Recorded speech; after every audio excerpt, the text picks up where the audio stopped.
Today we'll be covering two things, Chapter 6, plural of nouns, and Chapter 7, possessive of nouns. Chapter 6, plural of nouns. Rule 1. Most nouns in English are made plural by adding s to the end. However, there are several exceptions. For example, when a noun ends in ch, sh, s, x, or z, add es to form the plural. For words that end in z, double the z before adding es. These are a series of examples of this.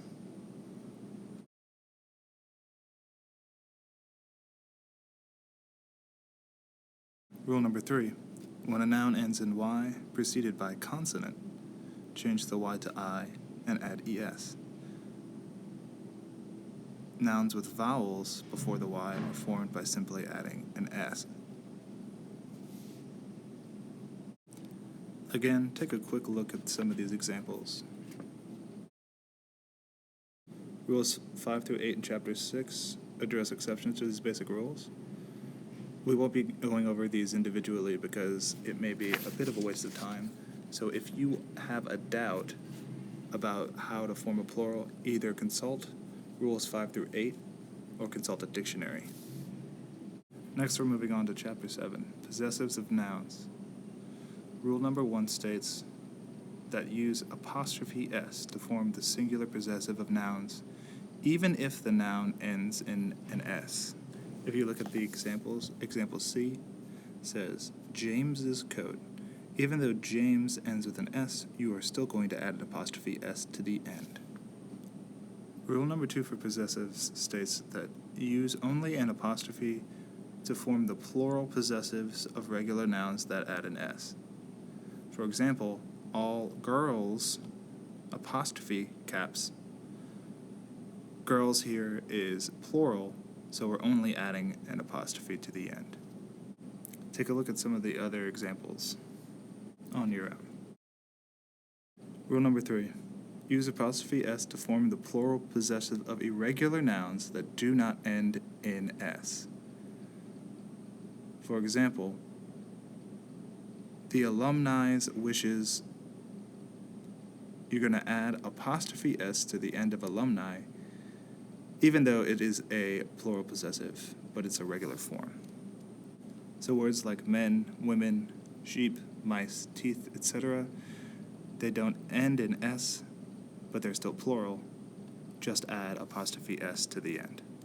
Rule number 4, do not slice off the last letter of a word when forming a possessive.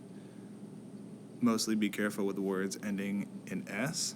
For example, Ricky Williams' Heisman Trophy or Drew Brees' quarterback rating.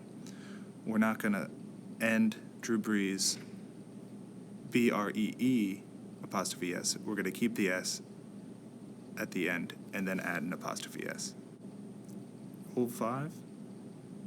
If two or more nouns possess something together, add the apostrophe or apostrophe s to the last noun only. For example, Abercrombie and Fitch's clothing. We're adding the apostrophe s to the second noun because Abercrombie and Fitch together own the clothing. Second example, Lewis and Clark's expedition. Because they're both on the same expedition, they're working together. Rule number 6. If two or more nouns possess something separately, add the apostrophe or apostrophe s to each noun. For example, Tom's and Mike's overcoats. Because Tom and Mike own their own separate overcoats, they both need to be in possessive case. Okay, final rule, rule number 7. Do not use an apostrophe to form a plural. It seems like it's obvious, but this happens a lot in some writing. Incorrect. The two books on the table. This is a plural word. The correct way to write it is the two books on the table. Do not make this simple mistake that we see far too often.